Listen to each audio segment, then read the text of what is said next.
March 17th, the year 2009.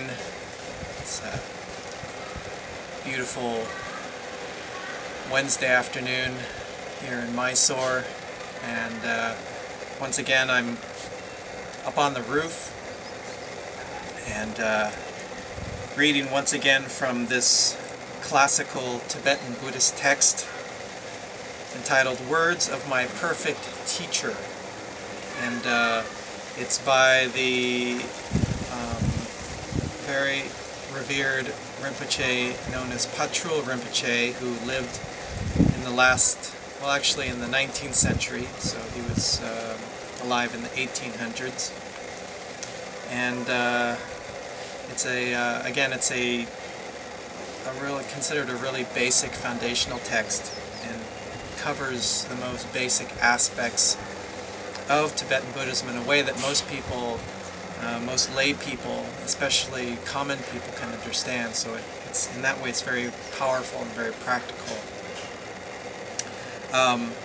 Today I was reading a chapter entitled The Defects of Samsara, which is basically talking about suffering and karma, how the effects of one's actions affects one's future lives, incarnations, one's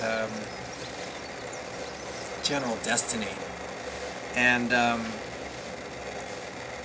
they go in great detail about different realms of hell and how your current actions, both positive and negative, affect your future life, or future lives actually.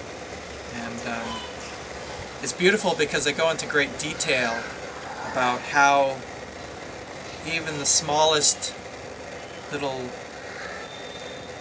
actions that we take, especially in terms of ones that are poisoned in a negative way, have huge consequences in the future.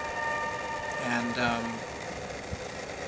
basically it builds upon the basic tenet of the Buddhist teachings that life is suffering, that everything we do, even the most delightful aspects of this current life, basically if we were to swim on the superficial level, on the worldly or sensual level, basically leads to tremendous suffering.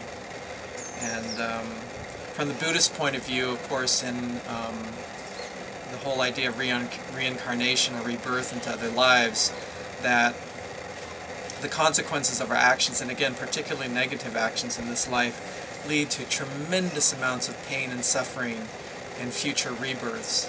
But even in this current life, when we have a negative thought, or we are motivated by any kind of negative aspect of human mind or human ego, it results in tremendous suffering. And it's really only through ignorance that we lose sight of that we think that we're immune from really having consequences for our actions, or even being sensitive to exactly what we're doing and how we're doing it. So by meditating on these consequences, by becoming more and aware of the suffering that exists in daily human life, in the world and mankind as a whole,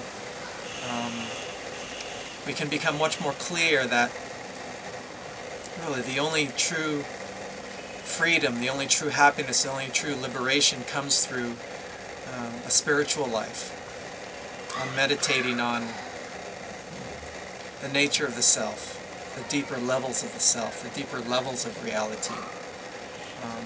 And that's what yoga is all about. It's about increasing self-knowledge, increasing self-awareness, so that we begin to take our focus away from the superficial, worldly, or sensual aspects of this life, and become more clear that by focusing or being attached to these elements of existence, we only create suffering for ourselves and others.